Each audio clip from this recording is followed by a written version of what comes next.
welcome to my channel. Please give me a thumbs up, like, and share, and subscribe. We're talking about feed today for the birds.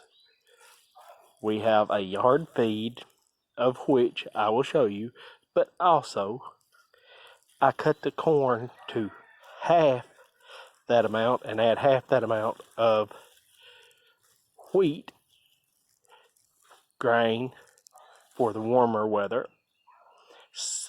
Sunflower seeds are not in my feed. They are used as a treat, as along with some dog food is used as treats, not in the main feed.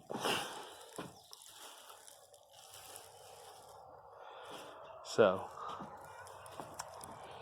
now we will get on with the program. Thank you. Alfalfa oat pellets, 16% layer pellet, whole corn,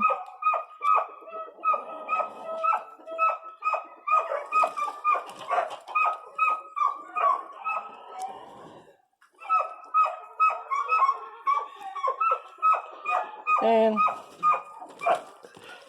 calf manna pellets. This is my daily feed. I mix a 2.5 gallon pail of the rabbit pellet, 50-pound corn, 50-pound lay pellet, and a gallon of the calf manna pellets, and that's what I feed everything but my babies.